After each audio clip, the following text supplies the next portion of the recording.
নবীজি বলেন এই পৃথিবীর মধ্যে সবচাইতে শ্রেষ্ঠ সম্পদ হলো একজন নেককার নারী। পৃথিবীতে শ্রেষ্ঠ সম্পদ একজন নেককার নারী। একটা মেয়ে যেন তার দাম বুঝে সে বড় হতে পারে, যে আমি একজন শ্রেষ্ঠ, আমার অনেক দাম। আমি নারীর পেট থেকেই নবীদের জন্ম হয়েছে, নবীরাও নারীর পেট থেকে দুনিয়াতে আসছে, পৃথিবীর শ্রেষ্ঠ মানুষগুলাও নারীর পেট থেকে আসছে দুনিয়াতে।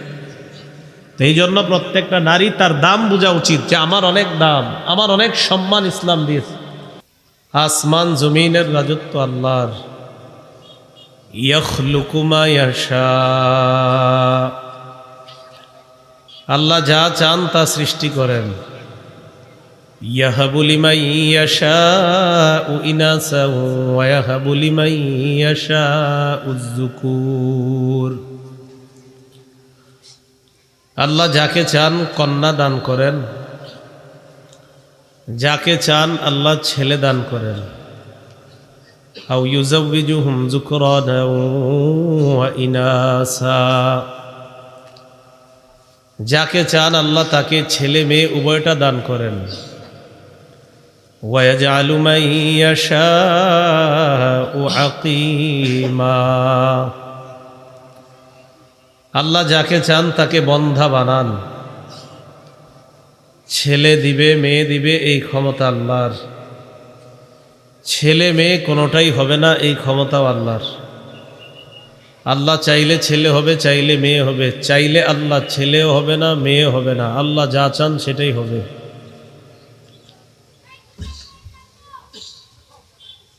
ছেলে হোক মেয়ে হোক, এটা আল্লাহর পক্ষ থেকে নেয়ামত, শুকরিয়া আদায় করা। মুসলিম শরীফের 2999 নম্বর হাদিসের বর্ণনা। قال رسول الله صلى الله عليه وسلم عجبا لأمر المؤمن إن أمره كله خير। রাসূলুল্লাহ সাল্লাল্লাহু আলাইহি ওয়াসাল্লাম ইরশাদ করেন, ইমানদারের জীবনটা বড় আশ্চর্য। ইমানদারের প্রত্যেকটা বিষয় খুবই আশ্চর্য। তার জীবনের প্রত্যেকটা বিষয় কল্যাণ আর কল্যাণ। রাসূল বলেন, ইমানদারের জীবনের বিষয়টা আশ্চর্য। তার জীবনে দুঃখ আসুক, এটাও তার জন্য কল্যাণ। তার জীবনে যদি সুখ আসে, এটাও তার জন্য কল্যাণ। সুখ আসলে কল্যাণ, দুঃখ আসলে কল্যাণ, এটা কিভাবে? ইন আসাবাতহু সাররা ফাশাকারা ফাকানা খায়রান লাহু। মুমিনের জীবনে যদি সুখ আসে, মুমিন শুকরিয়া আদায় করে, এই শুকরিয়া আদায় মুমিনের জন্য কল্যাণকর হয়ে যায়। ওয়া ইন আসাবাতহু দাররা ফাসাবারা। মুমিনের জীবনে যদি বিপদ আসে, মুমিন ধৈর্য ধারণ করে, এই ধৈর্য ধারণ মুমিনের জন্য কল্যাণকর হয়ে যায়। সুখ আসলে শুকরিয়া আদায় করে, এটাও কল্যাণ। দুঃখ আসলে ধৈর্য ধারণ করে, এটাও মুমিনের জন্য কল্যাণ। তাহলে বলেন তো, ছেলে হোক মেয়ে হোক, এই নেয়ামত কার? আল্লাহ। মেয়ে হলে চেহারাটা কালো করা যাবে? সূরা নাহলের 58 নম্বর আয়াতে আল্লাহ বলেন, وَإِذَا بُشِّرَ أَحَدُهُم بِالْأُنثَىٰ ظَلَّ وَجْهُهُ مُسْوَدًّا وَهُوَ كَظِيمٌ। তাদের কাউকে যখন কন্যা সন্তানের সুসংবাদ দেওয়া হয়, তখন তাদের অনেকের চেহারাটা কালো হয়ে যায়, কপাল কুঁচকায়। আমাদের সমাজে শুধু বাপের বা মার চেহারা কালো হয় এমন না, মার তো হয় না, সাধারণত বাপের, বাপ সহ দাদা দাদি 14 গোষ্ঠীর চেহারা কালো হয় মেয়ে হইলে। কন্যা সন্তান যদি হয়, কিছু মানুষের চেহারা কালো হয়। আল্লাহ বলেন, এমন কালো হয়, চেহারা তো কালো হয় হয়, ওহুয়া কাজিম, সে খুব রাগান্বিত, কপাল কুঁচকায়, মেজাজ খারাপ। এটা কেন হইল? কন্যা এটা হলে চেহারা কালো করা যাবে না। এক মেয়ে আছে, কাদের হাত তোলেন তো।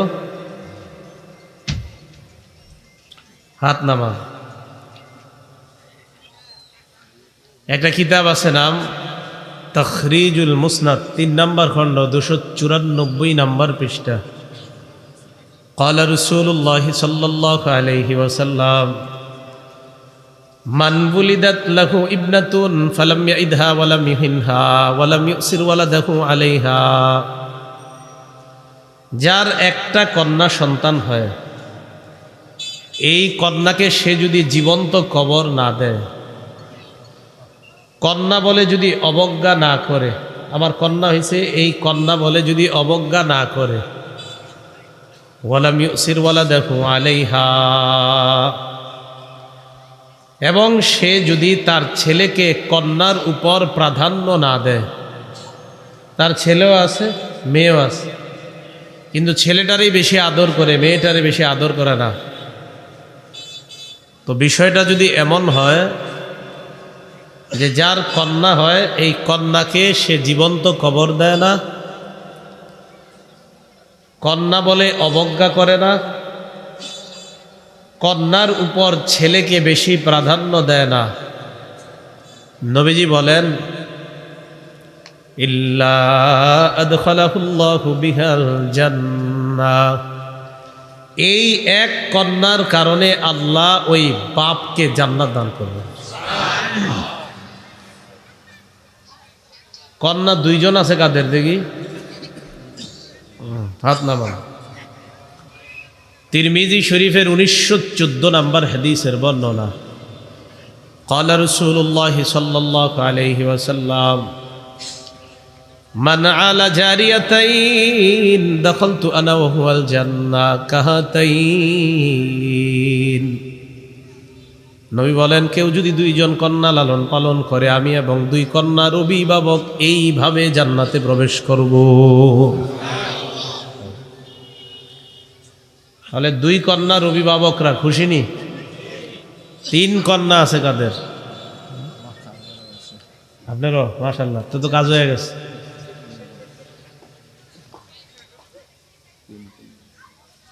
আস-সিলসিলাতুস সহিহা 1027 নম্বর হাদিস, ক্বালা রাসূলুল্লাহ সাল্লাল্লাহু আলাইহি ওয়াসাল্লাম, নবীজি বলেন মান কানা লাহু সালাসু বানাত, যার 3 কন্যা আছে, ফায়ুবিহিন্না, এই 3 কন্যাকে বাবা আশ্রয় দেয়, ওয়া ইয়ারহামুহুন্না, বাবা আদর করে মায়া করে, তাদেরকে কন্যা বলে অবজ্ঞা করে না, কখনো তাদেরকে বাবা অভাব বুঝতে দেয় না, আদর, কখনো আদরের অভাব পড়ে না, কখনো আদরের ভাটা পড়ে না, বাবা সব সময় বলে আমি আছি, তোমাদের কোনো চিন্তা নাই। নবীজি বলেন ওয়াজাবাত লাহুল জান্নাহ আলবাত্তাতা, ওই বাবার জন্য জান্নাত অবধারিত হয়ে যায়। অবধারিতভাবে জান্নাত আবশ্যক বলছে, নবীজি বলছে অবধারিতভাবে ওই বাবার জন্য জান্নাত আবশ্যক হয়ে যায়। তাহলে কন্যা এটা হওয়া, এটা কপাল কালো করা যাবে না। 1 কন্যাও খুশি হবেন, 2 কন্যাও খুশি হবেন, 3 কন্যা বা 3-এর অধিক কন্যা হলেও চেহারা কালো করা যাবে না, কারণ ফায়সালাটা কার? আল্লাহ। এবার এই কন্যা বড় হওয়ার পর কন্যাকে যখন লালন পালন করবেন, ছোটবেলা থেকে কন্যাকে এমনভাবে লালন পালন করবেন, বালেগা হওয়ার সাথে সাথে, বালেগা হওয়ার আগেই যেন কন্যা বুঝতে পারে আমি একজন মেয়ে হিসাবে ইসলামের কিছু বিধিবিধান আমার জন্য মেনে চলা আবশ্যক, এটা যেন বালেগা হওয়ার আগেই মেয়েটা বুঝতে পারে। যেমন শৈশব থেকে আপনার মেয়েটা যখন বড় হবে, তার পোশাকের ক্ষেত্রে আপনি গুরুত্ব দেওয়া, যে তার পোশাকটা কোন ধরনের পোশাক হওয়া চাই। আম্মাজান আয়েশা সিদ্দিকা রাদিয়াল্লাহু তাআলা আনহার ভাতিজি হাফসা বিনতু আব্দুর রহমান ফুফুর কাছে আসছে, ভাইয়ের মেয়ে ভাতিজি ফুফুর কাছে আসছে, ছোট মেয়ে। দখলাত হাফসা বিনতু আব্দুর রহমান আলা আয়েশা রাদিয়াল্লাহু তাআলা আনহা ওয়া আলাইহা খিমারুন রাকীক। আম্মা জান আয়েশা সিদ্দিকা রাদিয়াল্লাহু তাআলা আনহার ভাতিজি ফুফুর কাছে আসছে এমন অবস্থায়, গায়ের উপর একটা পাতলা ওড়না পরিধান করে আম্মা জান আয়েশা সিদ্দিকার কাছে আসলেন। আম্মা জান আয়েশা সিদ্দিকা রাদিয়াল্লাহু তাআলা আনহা যখন এই পাতলা ওড়না দেখলেন, শাক্কাত, সাথে সাথে ওই ওড়নাটা টুকরা টুকরা করে ফেললেন। কাসাতহা খিমারন কাসিফা, মোটা একটা ওড়না ভাতিজির গায়ে দিয়ে দিলেন। পাতলা ওড়নাটা ছিঁড়ে ফেলছে, একটা মোটা ওড়না ভাতিজির গায়ে দিয়ে দিয়েছে। এখান থেকে বোঝা যায় ছোট থেকে আপনার মেয়েটাকে শালীন পোশাকে বড় করা, যেন ও বালেগা হওয়ার আগেই বুঝতে পারে যে আমি একজন সম্মানিতাই পৃথিবীতে। মেয়েরা অনেক সম্মানিতা। একটা নেককার নারী পৃথিবীর শ্রেষ্ঠ সম্পদ। মুসলিম শরীফের 3535 নম্বর হাদিসের বর্ণনা। ক্বালা রাসূলুল্লাহ সাল্লাল্লাহু আলাইহি ওয়াসাল্লাম, নবীজি বলেন, আদ-দুনিয়া মাতা ওয়া খায়রু মাতা'id দুনিয়া আল মারআতু সালিহা। এই দুনিয়াটা হলো উপভোগের জায়গা, দুনিয়াটা ভোগের জায়গা। নবীজি বলেন, এই পৃথিবীর মধ্যে সবচাইতে শ্রেষ্ঠ সম্পদ হলো একজন নেককার নারী। পৃথিবীতে শ্রেষ্ঠ সম্পদ একজন নেককার নারী। একটা মেয়ে যেন তার দাম বুঝে সে বড় হতে পারে, যে আমি একজন শ্রেষ্ঠ, আমার অনেক দাম। আমি নারীর পেট থেকেই নবীদের জন্ম হয়েছে, নবীরাও নারীর পেট থেকে দুনিয়াতে আসছে, পৃথিবীর শ্রেষ্ঠ মানুষগুলাও নারীর পেট থেকে আসছে দুনিয়াতে। তো এই জন্য প্রত্যেকটা নারী তার দাম বোঝা উচিত, যে আমার অনেক দাম, আমার অনেক সম্মান ইসলাম দিয়েছে। এটা বুঝে যেন সে বড় হতে পারে। তো এইভাবে আমাদের অভিভাবক যারা আছি আমরা যেন আমাদের কন্যা তাদেরকে এরকম শালীনভাবে বড় করতে পারি। আল্লাহ তৌফিক দান করেন। বালেগা হওয়ার আগেই যেন তার মাঝে পর্দার একটা গুরুত্ব বিষয়টা যেন তার কাছে বুঝে আসে। সূরা আহজাবের 59 নম্বর আয়াতে আল্লাহ বলেন, ইয়া আইয়ুহান নাবিয়্যু কুল লিআজওয়াজিকা ওয়া বানাতিকা ওয়া নিসাইল মুমিনিনা ইউদনিনা আলাইহিন্না মিন জালাবিবিহিন্না। নবী আপনি বলেন, আপনার বিবিদেরকে বলেন, আপনার কন্যাদেরকে বলেন, মুমিনদের স্ত্রীদেরকে বলেন, তারা যেন তাদের জিলবাব, চাদরের কিছু অংশ তারা যেন এইভাবে ফেলে দেয়। মুফাসসিরিনে কেরাম লেখছেন, উপর থেকে এইভাবে চেহারার সামনে যেন তারা ফেলে দেয়। জিলবাবের ব্যাখ্যা আব্দুল্লাহ ইবনে আব্বাস রাদিয়াল্লাহু তাআলা আনহুমা বলেন, জিলবাব বলা হয় এক চোখ খোলা রেখে বাকি পুরা চেহারা ঢাকা, তাকে বলা হয় জিলবাব। জিলবাব দিয়ে শুধু এক চোখ খোলা রেখে পুরা চেহারা ঢাকা, এটাকে বলা হয় জিলবাব। তো যাই হোক, এখান থেকে বোঝা যায় জিলবাব হলো উপর থেকে এইভাবে পর্দাটা ফেলে দেওয়া। বুখারীর এক বর্ণনায় বোঝা যায়, রাসূলুল্লাহ সাল্লাল্লাহু আলাইহি সাল্লাম বলেন, মেয়েরা যেন হজের সময় তাদের চেহারার উপর, চেহারার সাথে নেকাব না রাখে। আচ্ছা বলেন তো, হজের সময় যেন না রাখে, তার মানে হজ ছাড়া রাখে? আরে হজের সময় না রাখা মানে বোঝা যায় হজ ছাড়া আগে রাখতো, হজের সময় রসুল বললেন এটা যেন চেহারার সাথে না থাকে। এখান থেকে বোঝা যায় রসুলের যুগ থেকেই নারীরা মুখ ঢাকত।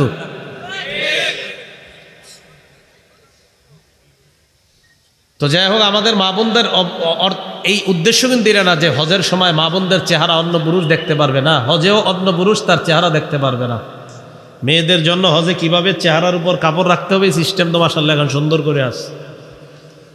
আম্মা জান আয়েশা সিদ্দিকা নিজে ব্যাখ্যা দিয়েছেন যে চেহারার সাথে কাপড় রাখা যাবে না, হজের অর্থ এই না যে যে কোনো পুরুষ আমাদেরকে দেখতে পারবে। আম্মা জান বলেন, হজের সফরে যখন নবীর সাথে আমরা থাকতাম, নবীর সাথে যখন হাঁটতাম, অন্য কোনো পুরুষ আসার আগে আমরা চেহারার উপর তাড়াতাড়ি কাপড় ফেলে দিতাম।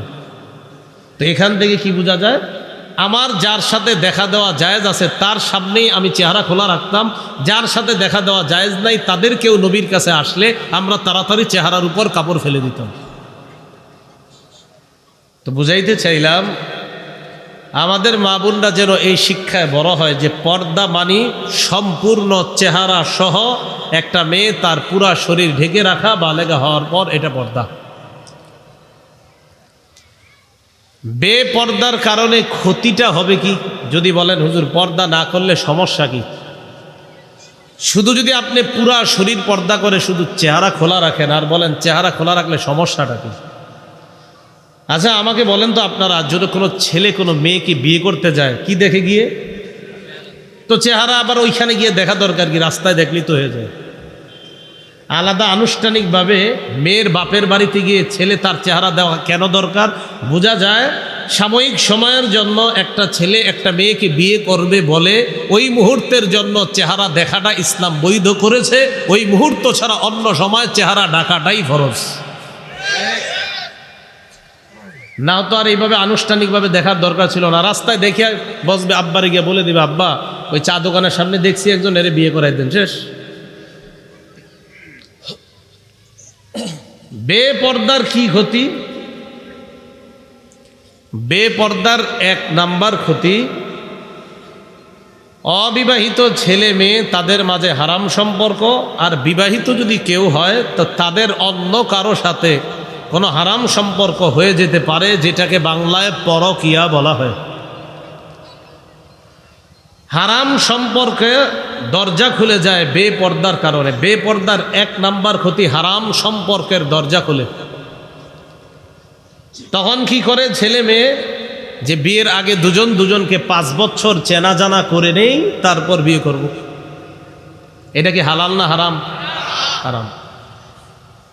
একটা ছেলে এবং একটা মেয়ে কাছাকাছি আসবে, তাদের মাঝে সম্পর্কের একমাত্র পবিত্র বিধানের নাম বিয়ে করা। বলেন সবাই, কি করা? বিয়ে করা। সহিহ বুখারীর 5063 নম্বর হাদিসের বর্ণনা।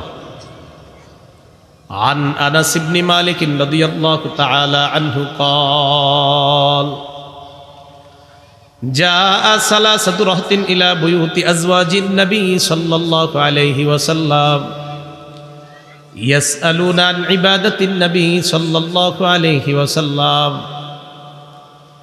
নবীজির বিবিদের ঘরের সামনে 3 ব্যক্তি আসছে নবীজির ইবাদত সম্পর্কে জানার জন্য। হাদিসটা মন দিয়ে বুঝবেন। কয় ব্যক্তি? 3 ব্যক্তি আসছে নবীজির ইবাদত সম্পর্কে জানার জন্য। ফালাম্মা উখবিরু কান্নাহুম তাকাল্লুহা, যখন এই 3 ব্যক্তিকে নবীজির ইবাদতের ব্যাপারে জানানো হলো, এই 3 ব্যক্তির কাছে নবীর ইবাদত কম মনে হলো। কি মনে হলো? কম। তাদের ধারণা নবীজি সারাক্ষণ ঘরে নফল পড়ে, তাদের ধারণা নবীজি সারাক্ষণ তাহাজ্জুদ পড়ে, নবীজি বিবিদের কাছেই যায় না, এটা ছিল তাদের ধারণা। ফাকালু আইনা নাহনু মিনান নবী সাল্লাল্লাহু আলাইহি ওয়াসাল্লাম ওয়া ক্বাদ গফারাল্লাহু লাহু মা তাকদ্দামা মিন যামবিহি ওয়া মা তাআখার। তারা 3 জন বললেন, কোথায় আমরা, কোথায় আল্লাহর নবী? তার আগে কোনো গুনাহ নাই, পরে কোনো গুনাহ নাই। যদিও থাকতো, যদি থাকতো, নাই যদি থাকতো, আল্লাহ অগ্রিম সব মাফ করে দিছেন। নবীজির এত ইবাদতের দরকার নাই, এটা তাদের বক্তব্য। ফাকালা আহাদুহুম আম্মা আনা ফাইন্নী উসাল্লিল লাইলা আবাদা ওয়ালা আরকুদু। তাদের একজন বললেন, আমি সারা রাত নামাজ পড়বো, আমি ঘুমাবো না। সারা রাত নামাজ পড়বে, ঘুমাবে না। ওয়াকালা আখর ইন্নী আসুমুদ দাহরা ওয়ালা উফতিরু, আমি সারা জীবন রোজা রাখবো, আমি কখনো রোজা ছাড়বো না। ওয়াকালা আখর আনা আতাজিলুন নিসা ফালা আতাজাওয়াজু আবাদা। আরেকজন কয়, আমি সারা জীবন নারীদের থেকে দূরে থাকবো, কখনো বিয়ে করব না। একজন সারা রাত নামাজ পড়বে, ঘুমাবে না। আরেকজন সারা জীবন রোজা রাখবে, রোজা ছাড়বে না। আরেকজন নারীদেরকে বিয়ে করবে না। ফাজা রাসূলুল্লাহ সাল্লাল্লাহু আলাইহি ওয়াসাল্লাম ইলাইহিম, নবীজি তাদের কাছে আসলেন। আসার পর বললেন, আনতুমুল্লাযীনা কুলতুম কাযা ওয়া কাযা, তোমরাই তারা যারা এমন এমন বলেছো। একজনে সারা রাত নামাজ পড়বা, আরেকজন সারা জীবন রোজা রাখবা, আরেকজন বিয়ে করবো না, তোমরা তারা না? নবীজি বললেন ওয়াল্লাহি ইন্নী লাআখশাকুম লিল্লাহ, শোনো তোমরা, আল্লাহর কসম, এই পৃথিবীর মধ্যে আমি নবী আল্লাহকে সবচেয়ে বেশি ভয় পাই। আমি আল্লাহরে সবচেয়ে বেশি ভয় পাই, আমি আল্লাহকে সবচেয়ে বেশি ভয় পাই। উসল্লি ওয়া আরকুদু, আমি আল্লাহকে বেশি ভয় পাই। এই আমিও রাতের বেলা নামাজ পড়ি, আবার আমি ঘুমাই। আমি আল্লাহকে সবচেয়ে বেশি ভয় পাওয়া সত্ত্বেও আমি সারা রাত নামাজ পড়ি এমন না, নামাজও পড়ি আবার ঘুমাই। শরীরের হক আদায় করি, আল্লাহর হক আদায় করি। আমি সবচেয়ে বেশি আল্লাহকে ভয় পাই। আসুমু ওয়া উফতিরু, আমি রোজা রাখি, আবার মাঝে মাঝে রোজা রাখি না। সোমবারে রাখি, বৃহস্পতিবার রাখি, মাঝখানের দিনগুলা রাখি না। আমি আল্লাহকে সবচেয়ে বেশি ভয় পাই। আনা আতাজাওয়াজুন নিসা, আমি নারীদেরকে বিয়ে করি। নবী কি বুঝাইতে চায়? আমি আল্লাহরে ভয় করা সত্ত্বেও আমি সারা রাত নামাজ পড়ি এমন না, আমি আল্লাহরে সবচেয়ে বেশি ভয় করা সত্ত্বেও আমি সারা জীবন রোজা রাখি এমন না, আমি আল্লাহকে সবচেয়ে বেশি ভয় করা সত্ত্বেও আমি বিবিদের থেকে দূরে থাকি এমন না, আমি আল্লাহকে ভয় করা সত্ত্বেও এইগুলাও আমি করি। কারণ একজন মুসলমানের এগুলাও ইবাদতের অন্তর্ভুক্ত। কোনো মুসলমান যখন আল্লাহর বিধান পালন করে ঘুমায়, তার ঘুমও ইবাদতের অন্তর্ভুক্ত হয়ে যায়। তো রাসূলুল্লাহ সাল্লাল্লাহু আলাইহি সাল্লাম বললেন, ফামান রাগিবা আন সুন্নতি ফালাইসা মিন্নি, আমার সুন্নতকে যে অবজ্ঞা করে সে আমার অন্তর্ভুক্ত নয়। নাউজুবিল্লাহ। বলেন নবী অন্য কোনো না। ভাই আপনাদের এলাকা আমি নতুন তো, নিয়ম জানে না, পাশে আওয়াজ হলে কিন্তু আমি ওয়াজ বন্ধ করে দিই। এই জন্য কিচ্ছু বলতেছি না, অনেকক্ষণ সহ্য করে আছি। আমি কোথাও গেলে অন্য এলাকায় জানে যে আওয়াজ হবে, ওয়াজ বন্ধ, এই জন্য কোথাও আওয়াজ হয় না। এদিকে নতুন তো, এই জন্য হয়তো জানেন না বিষয়টা। আওয়াজ হলে একটু করে ছেড়ে দেবো আমি। রাসূলুল্লাহ সাল্লাল্লাহু আলাইহি সাল্লাম বললেন যে আমি আল্লাহকে সবচেয়ে বেশি ভয় পাই, আমি বিয়ে করি, যে আমার সুন্নতকে অবজ্ঞা করে সে আমার অন্তর্ভুক্ত নয়। মাহফিলকে মাহফিলের মতো আয়োজন করার চেষ্টা করবেন। আশেপাশে কোনো আওয়াজ হওয়া এটা মাহফিল না। মাহফিল এটা ধর্মীয় আলোচনা, এটা মানুষের হেদায়েতের একটা জায়গা। আশেপাশে আওয়াজ তো মানে ফাইজলামি, তামাশা। এটা তামাশা না, এটা হেদায়েতের জায়গা। হেদায়েতের জায়গার আশেপাশে তামাশা হবে কেন? এই কথাগুলো মাথায়, এটা আমি বলে আসছি বলে এমন না, যেই আসুক, যেই আলোচকই আসেন, এইভাবে আশেপাশে তামাশা হবে এরকম হবে না। কিন্তু এটা মাহফিলের সৌন্দর্যতা না, এটা হেদায়েতের জায়গা তখন আর থাকে না। হেদায়েতের পরিবেশ হেদায়েতের মতো হওয়া দরকার, ঠিক না? জি। এখন বলেন তো, রাসূলুল্লাহ সাল্লাল্লাহু আলাইহি সাল্লাম আমাদের আম্মা জানদের সাথে যে সম্পর্কে আবদ্ধ হয়েছেন একটা বিধানের মাধ্যমে, বিধানটার নাম কি? বিয়ে। কিসের মাধ্যমে? বিয়ে করা। খুব ভালো করে বুঝেন, কাজে লাগবে। সহিহ বুখারীর 5078 নম্বর হাদিসের বর্ণনা। এই হাদিসের বর্ণনাকারী সাহাবিয়া আম্মাজান আয়েশা সিদ্দিকা রাদিয়াল্লাহু তাআলা আনহা। আম্মাজান আয়েশা সিদ্দিকা রাদিয়াল্লাহু তাআলা আনহার বর্ণনা, তিনি বলেন, ক্বালা রাসূলুল্লাহ সাল্লাল্লাহু আলাইহি ওয়াসাল্লাম, নবীজি বলেন, আয়েশা, ইন্নী উরিতুকি ফিল মানাম মাররাতাইন। আয়েশা, তোমাকে বিয়ের আগে স্বপ্ন যুগে আমাকে দুবার দেখানো হয়েছে। আমি তোমাকে বিয়ের আগে স্বপ্নে দুবার দেখছি। আমি দেখলাম ফাইদা রাজুলুন ইয়াহমিলুকি ফি সারাকাতি হারির, আমি দেখলাম এক ব্যক্তি তোমাকে রেশমের কাপড়ে জড়িয়ে কোথায় যেন নিয়ে যায়। ফায়াকুলু হাদিহি ইমরাআতুক, আমাকে বললেন এই রেশমের কাপড়ের মধ্যে যে আছে এটাই আপনার বিবি। তো রেশমের কাপড় দিয়ে পেঁচানো, দেখতেছি না। নবীজি বলেন, রেশমের কাপড়টা আমি সরাইলাম, ফাইদা হিয়া আনতি, আমি দেখলাম রেশমের কাপড়ের মধ্যে আয়েশা তোমাকে দেখা যায়। নবী বলেন, ফাকুলু ইয়াকুন হাদা মিনাল্লাহ ইউমজি, আমি মনে মনে বললাম এই স্বপ্ন যদি আল্লাহর পক্ষ থেকে হয়, অচিরেই আল্লাহ বাস্তবায়ন ঘটাবেন, মানে তোমাকে আমার বিবি বানায়া দিবেন। বলেন তো, আম্মাজান আয়েশা সিদ্দিকা রাদিয়াল্লাহু তাআলা আনহার সাথে আল্লাহর রাসূলের একটা পবিত্র সম্পর্ক হয়েছে। আম্মাজান আয়েশা আমাদের আম্মাজান হয়েছে একটা পবিত্র বিধানের মাধ্যমে। এটার নাম কি? বিয়ে করা। তাহলে বিয়ে করা এটা হলো ইসলামের পবিত্র বিধান। এই পবিত্র বিধানের মাধ্যমে একটা ছেলে এবং মেয়ের সম্পর্ক হবে। আপনার সন্তান যেন বালেগা হওয়ার আগে থেকে এই মানসিকতায় বড় হয় যে আমার জীবনে হারাম কোনো সম্পর্ক, এটা ইসলামে নিষেধ। সহিহ বুখারীর বর্ণনা 5069 নাম্বার হাদিস। আব্দুল্লাহ ইবনে আব্বাস রাদিয়াল্লাহু তাআলা আনহুমার ছাত্রকে আব্দুল্লাহ ইবনে আব্বাস বললেন, قال لي ابن عباس رضي الله تعالى عنهما هل تزوجت। আব্দুল্লাহ ইবনে আব্বাস রাদিয়াল্লাহু তাআলা আনহুমা তার ছাত্রকে বললেন, তুমি বিয়ে করেছো কিনা? ছাত্র জবাব দিলেন, না, এখনো আমি বিয়ে করি নাই। আব্দুল্লাহ ইবনে আব্বাস বললেন, তাজাওয়াজ ফাইন্না খায়রা হাদিহিল উম্মাহ আকসারুহা নিসাআ। বিয়ে করো, কেননা এই উম্মতের সর্বশ্রেষ্ঠ যেই মানুষটা তার অধিক সংখ্যক বিবি ছিল, আর তুমি এখনো বিয়ে করো নাই। এই উম্মতের সর্বশ্রেষ্ঠ যে মানুষটা তার অধিক সংখ্যক বিবি ছিল, আর তুমি এখনো বিয়ে করো নাই, তাড়াতাড়ি বিয়ে করো। আব্দুল্লাহ ইবনে আব্বাস তার এক ছাত্রকে তার যৌবনের হেফাজতের জন্য একটা সম্পর্ক আবদ্ধ হওয়ার জন্য পরামর্শ দিলেন। বলেন তো কি সম্পর্কটা? মাশাআল্লাহ, তিরমিজি শরীফের 1080 নাম্বার হাদিসের বর্ণনা। ক্বালা রাসূলুল্লাহ সাল্লাল্লাহু আলাইহি ওয়াসাল্লাম, নবীজি বলেন, আরবাউম মিন সুনানিল মুরসালিন, সমস্ত রাসূলদের সুন্নত 4টা। বলেন, সব রাসূলদের সুন্নত কয়টা? 1 নাম্বার আল হায়া, লজ্জা। 2 নাম্বার আত-তাআত্তুর, সুগন্ধি ব্যবহার করা। 3 নাম্বার সিওয়াক, মেসওয়াক করা। 4 নাম্বার নিকাহ, বিয়ে করা। সব রাসূলদের সুন্নত কয়টা? 1 নাম্বার লজ্জা, 2 নাম্বার সুগন্ধি ব্যবহার, 3 নাম্বার মেসওয়াক, 4 নাম্বার, খুব বুঝেন, বলেন রসুলরা কোনো নারীর সাথে পবিত্র একটা সম্পর্কে আবদ্ধ হয়েছেন সব রসুলগণ যে বিধানের মাধ্যমে। বিধানটার নাম কি? সহিহ বুখারীর 5066 নাম্বার হাদিসের বর্ণনা। এই হাদিস শোনার আগে আমার জানতে হবে, যারা বিয়ে করেন না হাত তোলেন তো।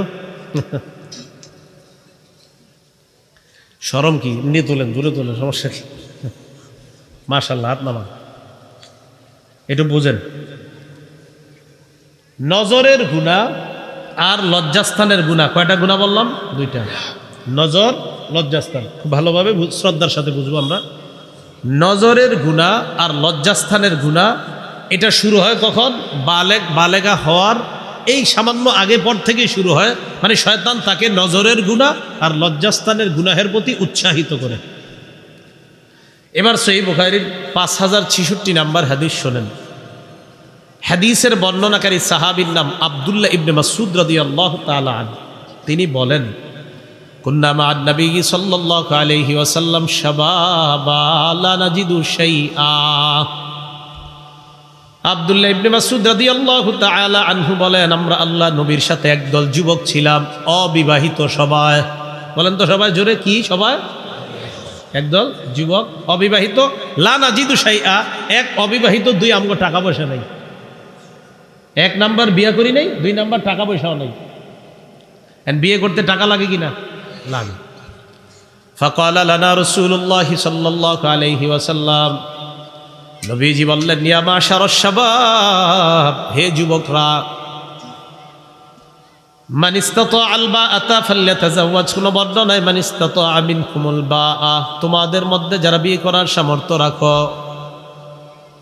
বিবিকে ভরণ পোষণ দেওয়ার সামর্থ্য রাখো, ফালইতাযাওয়াজ, সে যেন বিয়ে করে। ফাইন্নাহু আগাদ্দু লিল বাসার, বিয়ের 1 নাম্বার উপকার নজর নিচে রাখে, নজর অবদমিত থাকে, নজরের গুনাহ থেকে হেফাজত থাকা যায়। 2 নাম্বার আহসানুল ইলফাজ, লজ্জাস্থান হেফাজতে সহায়ক হয়ে যায়। হাদিসের মাধ্যমে বুঝতে পারলাম আল্লাহর নবী বলেন, যাদের নজরের গুনাহ হয়, লজ্জাস্থানের গুনাহ হয়, তাদের বিয়ের সামর্থ্য থাকলে যেন বিয়ে করে নেয়, কারণ বিয়ে নজরের গুনাহ আর লজ্জাস্থানের গুনাহ থেকে হেফাজত করে। তাহলে বলেন, নজরের গুনাহ আর লজ্জাস্থানের গুনাহ থেকে বাঁচার উপায়? বলেন বিয়ে। বলেন বাঁচার উপায়? এখন বলেন, যাদের সামর্থ্য নাই, আছে না এরকম যাদের সামর্থ্য নাই? নবী বলেন, ওয়ামাল্লাম ইস্তাতি ফালাইহি বিসসাওম, যাদের সামর্থ্য নাই তারা রোজা রাখবে। বলেন, যাদের সামর্থ্য নাই তারা কি রাখবে? তাহলে সামর্থ্য থাকলে বিয়ে করবে, সামর্থ্য না থাকলে রোজা রাখবে। তাহলে সামর্থ্য থাকলে বিয়ে, সামর্থ্য না থাকলে রোজা। বলেন তো সবাই আমার সাথে, সামর্থ্য থাকলে, না থাকলে গুনাহ করা যাবে না। কি করা যাবে না? তো যাদের নজরের গুনাহ হয়, যাদের লজ্জাস্থানের গুনাহ হয়, আপনি এই অপশন নাই যে হুজুর আমার গুনাহ হয়, আমি বিয়ে করার টাকা নাই। নবী কয় টাকা নাই তো রোজা রাখো। টাকা না থাকলে রোজা। এই কথা মনে রাখবেন। আল্লাহ আমাদের সকলকে বুঝার তৌফিক দান করেন। এবার বলেন, নবীজি যুবকদেরকে পরামর্শ দিলেন গুনাহ থেকে বাঁচার জন্য তোমার জীবনে একটা পবিত্র সম্পর্কে আবদ্ধ হওয়া ভালো, উচিত, দরকার। এই পবিত্র সম্পর্কটার নাম কি? তো বুঝাইতে চাইলাম, পর্দাহীনতার এক নাম্বার খারাপ দিক হলো ছেলে মেয়ে উভয়ের প্রতি পবিত্র একটা বিধান যে বিয়ে, এইটা ছাড়াও উভয়ের প্রতি হারাম সম্পর্কে জড়িয়ে পড়ার ঘটনা আমাদের এই নোয়াখালীতে না থাকলেও বাংলাদেশে আছে। কি বলেন? সোনাগাজীতে না থাকলেও বাংলাদেশে আছে, এদিকে না থাকতে পারে। এই হলো এক নাম্বার ক্ষতি। দুই নাম্বার ক্ষতি পর্দাহীনতার, নারী পুরুষের অবাধ মেলামেশার দরজা খুলে যায় পর্দাহীনতার কারণে। কি বললাম? নারী পুরুষের অবাধ মেলামেশার দরজা খুলে যায়, অবাধে মেলামেশা করার সুযোগ হয়ে যায়, রাস্তা খুলে যায়। সহিহ বুখারীর বর্ণনা, 5232 নম্বর হাদিসের বর্ণনা। ক্বালা রাসূলুল্লাহ সাল্লাল্লাহু আলাইহি ওয়াসাল্লাম, নবীজি বলেন, ইয়্যাকুম ওয়াদ-দুখুল আলান নিসা, তোমরা নারীদের থেকে গমন করা থেকে, তোমরা নারীদের কাছে গমন করা থেকে তোমরা বাঁচো। ফাকালা রাজুলুম মিনাল আনসার, এক আনসারী দাঁড়িয়ে বললেন, ইয়া রাসূলুল্লাহ আফারাআইতাল হামওয়া, দেবরের ব্যাপারে আপনি কি বলবেন? আল্লাহ রাসূল বললেন, আল হাম্মু আল মাউত, দেবর হলো মৃত্যু। বলেন, দেবর মৃত্যু। বলেন সবাই। দেবর চিনেননি? স্বামীর ছোট ভাই, যার বয়স 25, স্বামীর 25 বছরের ছোট ভাই ভাবিরে ফোন দিয়ে বলে ডাক্তারের কাছে যাও। কাকে নিয়ে যাবো? আপনি আসেন তারপর যাই। তোমার ছোট ভাইরে নিয়ে যাও। ছোট ভাই মানে দেবর, দেবরের বয়স 25, এটা কি ছোট ভাই? রাসূলুল্লাহ সাল্লাল্লাহু আলাইহি সাল্লাম বললেন, দেবর মৃত্যু। আপনি মানেন আর না মানেন, এখানে আপনার বেশি যাতায়াত যদি হয়, দেবরের সাথে সাক্ষাৎ বেশি হয়, তার মানে আপনি মরণের মধ্যে পা দিচ্ছেন ভাবিরা। এটা রাসূল, আপনি ঠিক বললেও ঠিক, না বললেও ঠিক, কারণ রাসূল বলছে। কি বলছে? সেখানে আপনারা ঠিক না ঠিক বলার কিছু আসে যায় না। নবীজি বলছে, এটাই সঠিক। রাসূল বলছেন দেবর মৃত্যু। অনেক মা বোন আছে যারা বাহিরে পর্দা করে মাশাআল্লাহ, কিন্তু ঘরে দেবরের সাথে সাক্ষাৎ দেয়। রাসূল বলছেন, আরে মরণের সাথেই তো তুমি সাক্ষাৎ করছো। সহিহ বুখারীর বর্ণনা, 5233 নম্বর হাদিস। ক্বালা রাসূলুল্লাহ সাল্লাল্লাহু আলাইহি ওয়াসাল্লাম, নবীজি বলেন, লা ইয়াখলুয়ান্না রাজুলুন বিইমরাআ ইল্লা যু মাহরাম, কোন বর্ণনা ইল্লা মা জি মাহরামিন, কোন পুরুষ কোন নারীর সাথে একান্তে সাক্ষাৎ করবে না মাহরাম ছাড়া। মাহরাম ছাড়া কোন পুরুষ কোন নারীর সাথে একান্তে সাক্ষাৎ করবে না। মাহরাম ছাড়া নারীর স্বামী থাকতে হবে, না হয় ভাই থাকতে হবে, এমন কেউ থাকতে হবে, না হয় বাপ থাকতে হবে। ডাক্তারের চেম্বারে যখন যান, কোথায় যান? কথার কথা, হসপিটালে যখন যান, হসপিটালে আপনি আপনার বিবিকে একা পাঠায়েন না, আপনি সাথে যান, বাইরে পাঠায়েন, না পারলে বাপেরে পাঠায়েন। আপনি যাওয়াই ভালো, আপনি স্বামী আপনি যাওয়াই ভালো। এরপরে যদি ডাক্তার সাহেব বলে যে স্বামীর ভিতরে ঢোকার অনুমতি নাই, আপনি সাথে সাথে বলবেন, স্ত্রীর জন্য যদি ভিতরে প্রবেশের অনুমতি আমার না থাকে তো আপনার আছে? স্বামীর না থাকলে আছে টাকার আমারে বলেন। রাসূল বলেছেন নারী পুরুষ একান্তে কথা বলবে না, এটা রাসূলের নির্দেশনা, মানতেই হবে আপনার। মাহরাম ছাড়া নারী পুরুষ একান্তে কথা বলবে না। রাসূল বলেন, লা ইয়াখলুয়ান্না রাজুলুন বিইমরাআ ইল্লা কানা সালিসাহুমা শাইতান, একটা ছেলে একটা মেয়ে একটা নারী একটা পুরুষ যখন একান্তে কথা বলে, তাদের মাঝে তৃতীয় জন শয়তান। তাহলে বেপরদার কারণে কি খুলে যায় বলেন তো? নারী পুরুষের অবাধে মেলামেশার রাস্তা খুলে যায়। 3 নম্বর ক্ষতি, বেপর্দার কারণে অন্য কোনো পুরুষের দৃষ্টি অপব্যবহার করার রাস্তা খুলে যায়। কি ব্যবহার? দৃষ্টির, যেখানে দৃষ্টি রাখা দরকার সেখানে না রাখা গুনাহের কোথাও রাখার দরজা খুলে যায় বেপর্দার কারণে। এটা 3 নাম্বার ক্ষতি। এটা কেমন? একটা পুরুষ তার দৃষ্টি দিয়ে দেখবে মাকে, বোনকে, কন্যাকে, বিবিকে দেখবে, সে তাদেরকে না দেখে যখন অন্য কাউকে দেখবে, এটা তার জন্য হারাম। শুধু হারাম না, রাসূলুল্লাহ সাল্লাল্লাহু আলাইহি সাল্লাম ওই চোখকে বলছে ব্যভিচারী চক্ষু, জিনাকারী চক্ষু বলছে হাদিসে। কি চক্ষু? জিনাকারী চোখ বলছে হাদিসে। আবু দাউদ শরীফের 4173 নম্বর হাদিসের বর্ণনা। ক্বালা রাসূলুল্লাহ সাল্লাল্লাহু আলাইহি ওয়াসাল্লাম, নবীজি বলেন, কুল্লু আইনিন জানিয়া, সকল কুদৃষ্টি জিনাকারী। বলেন সবাই, সকল কুদৃষ্টি জিনাকারী। ওয়াল মারআতু ইযা ইসতাতারাত ফামাররাত বিল মাজলিসি ফাহিয়া কাযা ওয়া কাযা ইয়ানি জানিয়া। নবী বলেন, কোন নারী যখন সুগন্ধি ব্যবহার করে অন্য কোনো পুরুষের রাস্তার সামনে দিয়ে যায়, সুগন্ধি ব্যবহার করে যখন কোনো মজলিসের পাশ দিয়ে যায়, 4 জন চা খাইতেছে তাদের সামনে দিয়ে যায়, তাদের নাকের মধ্যে যদি ওই নারীর শরীরের ঘ্রাণ চলে যায়, আল্লাহ নবী বলেন এই নারী এমন এমন, এই নারী ব্যভিচারিণী নারী। রাসূল এই নারীকে ব্যভিচারিণী নারী বললেন। মা বোনরা, আপনার সুগন্ধি আপনার স্বামীর জন্য, এটা অন্য কোনো পুরুষের সামনে আপনি স্প্রে করা, ওই পুরুষের নাকে আপনার সুগন্ধি যাওয়া, রাসূল এই নারীকে ব্যভিচারিণী নারী বলে হাদিসের মধ্যে গণ্য করেছেন। আল্লাহ হেফাজত করেন, আল্লাহ আমাদের সমাজকে হেফাজত করেন। তাহলে 3 নাম্বার, দৃষ্টি অপব্যবহারের দরজা খুলে যায়। বিসমিল্লাহ। আল্লাহুম্মা লাকাল হামদু ওয়া লাকাশ শুকর। 4 নাম্বার, বেপর্দার কারণে অবৈধ কথা বলার দরজা খুলে যায়। কি কথা বলার? অবৈধ কথা। অবৈধ কথা কি? যার সাথে আপনার কথা বলা হারাম, বেপর্দার কারণে তার সাথে এত ঘনিষ্ঠ হয়ে যান, এক পর্যায়ে ঘন্টার পর ঘন্টা সরাসরি হোক, রেস্টুরেন্টে বসে হোক, আর রাতে মোবাইলের আলাপনের মাধ্যমে হোক, হাজার হাজার মিনিট সেকেন্ড নষ্ট হওয়ার নজির এই এলাকায় না থাকলেও পৃথিবীতে আছে। এটা হলো বেপর্দার 4 নাম্বার ক্ষতি। এবার রাসূলের হাদিস নেন। আমার রাসূল শ্রেষ্ঠ বিজ্ঞানী, হাদিস শুনলে বুঝবেন। সহিহ বুখারীর 6243 নম্বর হাদিসের বর্ণনা। ক্বালা রাসূলুল্লাহ সাল্লাল্লাহু আলাইহি ওয়াসাল্লাম, নবীজি বলেন, আল আইনানি তাজনিয়ান, 2 চোখ জিনা করে। 2 চোখ জিনা করে। ফাজিনাহুমা আন-নাজ, 2 চোখের জিনা হলো দেখা। যাকে দেখা হারাম তাকে দেখা 2 চোখের জিনা। যাকে দেখা হারাম তাকে, যাকে দেখা হারাম তাকে দেখা, এটা কি? 2 চোখের। সবাই বলেন 2 চোখের। সরাসরি কাউকে দেখা যদি 2 চোখের জিনা হয়, নাটক সিনেমায় তাকে দেখা, এটাও কি হবে? জিনা হবে। সরাসরি দেখা এটা চোখের জিনা, নাটক সিনেমায় দেখাও চোখের জিনা। সাবধান, আপনার মোবাইলটা খারাপ কাজে লাগায়েন না, আপনি আপনার জিন্দিগিটা আপনি নষ্ট করেন না, আপনার যৌবনটা আপনি শেষ করে দিয়েন না। অভিভাবকরা একটু সতর্ক হন।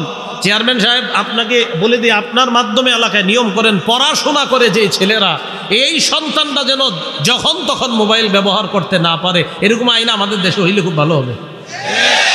পড়াশোনা করে অন্তত যারা, তাদের নজরদারি করা দরকার। অভিভাবক মনে করে যে আমার সন্তানটা মনে হয় দরজা লাগায় ভিতরে তাহাজ্জুদ পড়ে, জানেও না সে যে মোবাইলের মাধ্যমে তার জীবনটাই নষ্ট করে দিচ্ছে, এটা অভিভাবকরা জানে না। আরে কত সহজ সরল মানুষ, কত খেটে কত কষ্ট করে সন্তানের জন্য টাকা পয়সা কামাই করে, এই বাপ জানেও না আমার সন্তান কিভাবে শেষ হয়ে যাচ্ছে। তো বলছিলাম 4 নাম্বার কথা বলাটা। সহিহ বুখারীর 6243 নম্বর হাদিস। আল আইনানে তাজনিয়ান, 2 চোখ জিনা করে। ফাজিনাহুমা আন-নাজ, 2 চোখের জিনা হলো দেখা। এরপর নবী বলেন, ওয়াল উযুনান জিনাহুমা আল ইস্তিমা, 2 কানের জিনা হলো শ্রবণ করা। যার কথা শোনা হারাম তার কথা শ্রবণ করা কানের জিনা। অনর্থক কথা বললেন কোনো প্রয়োজন ছাড়া। হ্যাঁ, প্রয়োজনে তো কথা বলার এটা অধিকার দিছে তো, যতটুকু প্রয়োজন, কিন্তু প্রয়োজন ছাড়া আপনি শুধু শুধু কথা বলা কানের জিনা। ওয়াল লিসান জিনাহু আল কালাম, জিহ্বার জিনা হলো কথা বলা।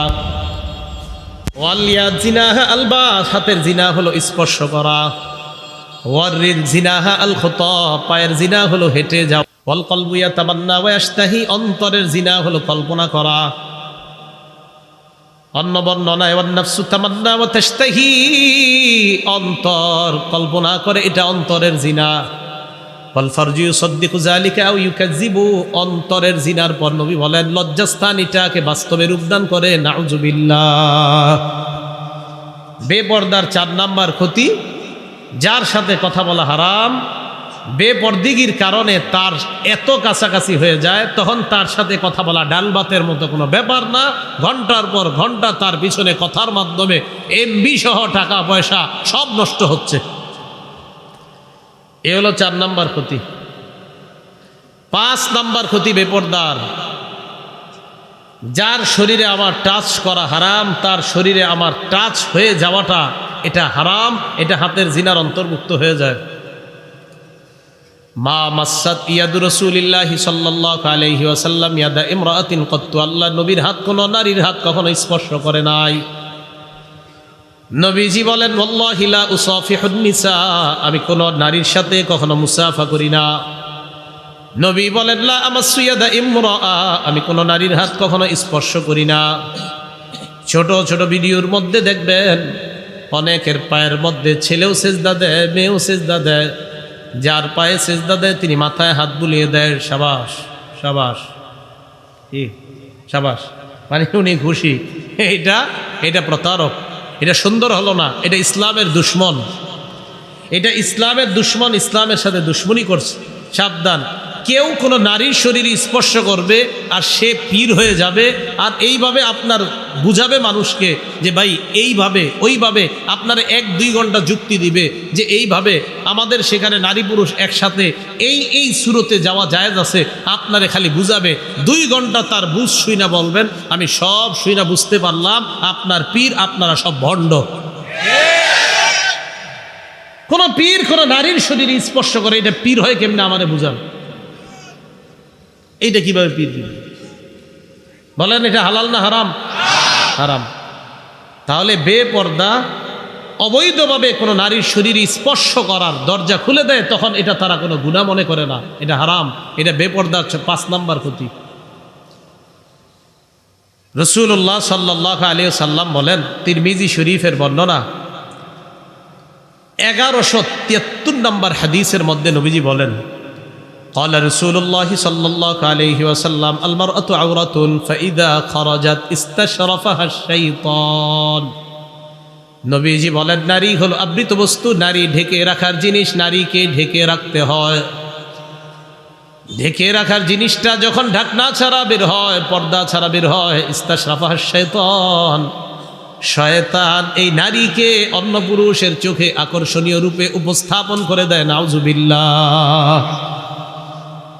নারী পর্দা করতে হয়, নারী ঢেকে রাখতে হয়। নারী যখন ঢাকনা ছাড়া পর্দা ছাড়া বের হবে, অন্য পুরুষের সামনে শয়তান তাকে আকর্ষণীয় রূপে উপস্থাপন করে দেয়। নাউজুবিল্লাহ।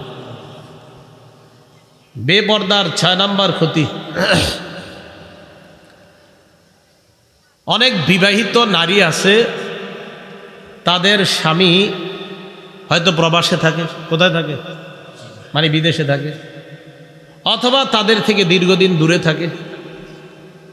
শয়তান কি করে, আপনার যেই নারীর স্বামী দীর্ঘদিন দূরে থাকে, ওই নারীর ব্যাপারে শয়তান অন্য কোনো পুরুষের নজরে অথবা তার দিলে শয়তান কুমন্ত্রণা দিয়ে এই নারীর উপর খারাপ কোনো দৃষ্টি দেওয়ার জন্য উদ্বুদ্ধ করে। এটা হলো শয়তানের কাজ। এই জন্য একটা কথা মনে রাখবেন, কোন স্বামী তার স্ত্রীর থেকে দীর্ঘদিন দূরে থাকাটা, ওই পুরুষটা এবং এই নারীটা দুজন দুদিক থেকে শয়তান তাদেরকে কোনো না কোনো বিপদের মধ্যে ফেলে দেওয়ার সম্ভাবনা খুব বেশি। বেশি বলেই রাসূল সাল্লাল্লাহু আলাইহি সাল্লাম কি বলে দেখেন, তিরমিজি শরীফের 1172 নম্বর হাদিসের বর্ণনা। قال رسول الله صلى الله عليه وسلم নবীজি বলেন লা তালিজু আলাল মুগিবাত, যাদের স্বামী ঘরে নাই, যাদের স্বামী দূরে আছে, প্রবাসে আছে, অনুপস্থিত, তাদের কাছে তোমরা গমন করবা না। ফাইন্না শাইতান ইয়াজরি মিন আহাদিকুম মাজরাদ দাম, শয়তান তোমাদের রক্ত চলাচল করে যে শিরা উপশিরা যে রগ দিয়া, ওই রগ দিয়ে শয়তান চলতে পারে। সাহাবারা বললেন ওয়া মিনকা ইয়া রাসূলুল্লাহ, হুজুর আপনার রগ দিয়ে শয়তান চলতে পারে কিনা? নবীজি বললেন ওয়া মিন্নি, আমার রক্ত চলাচল করে যেই জায়গা দিয়ে ওই জায়গায় শয়তান চলতে পারে। ওয়ালাকিন্নাল্লাহ আ'আনানি ফাআসলাম, শয়তানের মোকাবেলায় আল্লাহ আমাকে সাহায্য করে, তাই আমি নবী নিরাপদ থেকে যাই। তাহলে শয়তান রগের শিরা উপশিরা, রক্তের শিরা, রক্ত চলাচল করে যেই দাগ দিয়ে, এই জায়গা দিয়ে শয়তান চলে। বলছিলাম 6 নাম্বার একটা কারণ, বেপর্দার কারণে যাদের স্বামী দূরে আছে তারা যদি পর্দা না করে, এই নারীটার কাছে যখন কোনো পুরুষ কথাবার্তা বলবে, বিভিন্ন কথাবার্তা বলে তার সাথে কথা বলবে, শয়তান তার মাঝে কুমন্ত্রণা দেওয়ার সম্ভাবনাই বেশি, কারণ আমার নবী নিষেধ করেছে তাদের কাছে যাবে না। 7 নাম্বার, বেপর্দা একটা মেয়ের সাহস এমনভাবে বাড়ায় দেয়, ওই মেয়ে তখন মনে করে আমার যেমনে মন চায়, যেখানে মন চায় আমি সেখানে যাব, কার কি। তখন একটা মেয়ে আপনাদের এই নোয়াখালী থেকে, সোনাগাজী থেকে একা রওনা করবে সুদূর নওগাঁ, উত্তরবঙ্গ, জামালপুর, নেত্রকোনা, আরও দূরে বলেন দিনাজপুর, সেখানেও সে যাইতে সাহসিকতা অর্জন, মাত্রের কাছে কোনো ব্যাপার না, আমি একা যাব, কার কি, আমার বাপ, আমার মা, আমার ভাই বোন আমাকে কেন কিছু বলবে, আমার একটা স্বাধীনতা আছে না। বেপর্দার 7 নাম্বার ক্ষতি, সাহসী বানায় দেয় মানে, কিন্তু এই সাহস তারে বিপদে ফেলায়। কি বিপদ? যখন আপনার একা একা সফর করার পর এরপর পেপারের মধ্যে আসে একটি মেয়েকে 4 জন যুবক একা পেয়ে ওই মেয়ের সাথে যা যা করেছে সব পেপারের মধ্যে তখন লেখা হয়। তো সাহসিকতার লাভ হইল কি? মুসলিম শরীফের 3163 নাম্বার হাদিসের বর্ণনা, ক্বালা রাসূলুল্লাহ সাল্লাল্লাহু আলাইহি ওয়াসাল্লাম, নবীজি বলেন লা তুসাফিরিল মারআ ইল্লা মা'জি মাহরামিন, কোন নারী মাহরাম ছাড়া সফর করবে না। নবীজি বললেন নারী মাহরাম ছাড়া সফর করবে না। আমার নবীর নিষেধ মানার মধ্যেই কল্যাণ, আমার নবীর নিষেধ মানার মধ্যেই কল্যাণ। বলেন সবাই, নবীর নিষেধ মানার মধ্যেই, নবীর নিষেধ না মানার মধ্যে হাজারো অকল্যাণ। নবীর নিষেধ মানার মাঝেই কল্যাণ, না মানার মাঝে হাজারো অকল্যাণ, হাজারো বিপদ। মাথায় রাখবেন এটা। 8 নাম্বার ক্ষতি বেপর্দার। কোনো মেয়ে যখন বেপর্দার পরিবেশে বড় হবে, সে মনে করবে আমার যেই পোশাক মন চায় আমি সেই পোশাক পরব, এতে কার কি। ভাই বাপ কাউরে কেয়ার করবে না, ভাইয়েরে মুখের উপর বলে দিবে আমার জীবন আমার, এতে তুমি কথা বলার, তুমি নাক গলানোর কে? এই জন্য রাসূল সাল্লাল্লাহু আলাইহি সাল্লাম কি বলছে দেখেন, নবীজি কয় 2 শ্রেণীর জাহান্নামীদেরকে আমি দেখি নাই। কয় শ্রেণী? 2 শ্রেণীর জাহান্নামী নবীজি দেখে নাই। হাদিস শোনার পর আপনারা বললেন আপনারা দেখছেন কিনা, কিন্তু নবী দেখে নাই। মুসলিম শরীফের বর্ণনা, ক্বালা রাসূলুল্লাহ সাল্লাল্লাহু আলাইহি ওয়াসাল্লাম, নবীজি বলেন সিনফান মিন আহলিন নার লাম আরাহুমা, 2 শ্রেণীর জাহান্নামী আমি দেখি নাই। 1 নাম্বার কওমুন মাহুম সিয়াতুন কাজনাবিল বাকর, এমন একদল মানুষ যাদের সাথে গরুর লেজের মতো চাবুক থাকবে, ইয়াদ্রিবুনা বিহান নাস, এই চাবুক দিয়ে, এই লাঠি দিয়ে মানুষের উপর জুলুম করবে, নির্যাতন করবে। এই 1 নাম্বার জাহান্নামী, তাদেরকে আমি দেখি নাই। নবী বলেন আরেক শ্রেণীর জাহান্নামী আমি দেখি নাই, নিসাউন কাসিয়াত আরিয়াত মুমিলাত মাইলাত। আরেক শ্রেণীর জাহান্নামী তারা হলো নারী সম্প্রদায়, যারা এমন পোশাক পরে, পোশাক পরার পরেও তারা অর্ধালুঙ্গ। পোশাক পরার পরেও, আসলে আরিয়াত মানে উলঙ্গ। আরিয়াত মানে কি? আমি অনুবাদ করলাম অর্ধালুঙ্গ, পোশাক একটু তো থাকে এই জন্য বললাম অর্ধালুঙ্গ। অর্ধালুঙ্গ মানে একদম উলঙ্গের কাছাকাছি, কিন্তু আরিয়াত মানে হলো উলঙ্গ, বিবস্ত্র বলছে নবীজি। মানে সে মানে এই পোশাক পরা না পরা রাসূল একই বলছেন। তো কেমন পোশাক? মুমিলাত, যেই পোশাকে অন্য পুরুষকে আকৃষ্ট করে, মাইলাত, নিজে অন্য পুরুষের দিকে আকৃষ্ট হয়, রুউসুহুন্না কাসনিমাতিল মুখতিল মাইলা, এই নারীর মাথার চুলের খোপাগুলা এমন দেখলে মনে হবে হেলে পড়া উটের কুজের মতো দেখা যায়। লা ইয়াদখুলুল জান্নাহ, এরা জান্নাতে যাবে না। ওয়ালা ইয়াজিদনা রিহাহা, এরা জান্নাতের ঘ্রাণও পাবে না। বলেন এরা জান্নাতে যাবে না, জান্নাতের ঘ্রাণও পাবে না। রসুল বলছে এই শ্রেণীর জাহান্নামীদেরকে আমি দেখি নাই, যারা এমন নারী, এমন পোশাক পরবে, এমন আটো সাটো ছোট খাটো পোশাক পরবে, যেই পোশাক পরার কারণে নিজেরা অন্য পুরুষকে আকৃষ্ট করে, নিজেও অন্য পুরুষের দিকে আকৃষ্ট হবে। এই শ্রেণীর জাহান্নামীদেরকে আমি দেখি নাই, তবে আমার উম্মত দেখবে। এখন আমরাও অপেক্ষা আছি, ভবিষ্যতে এই জাতি আসবে দুনিয়াতে। এ হলো বেপরদার 8 নাম্বার ক্ষতি, যে আমার যেই পোশাক মন চায় আমি সেই পোশাক পরবো, কার কি বলার কিছু থাকবে না।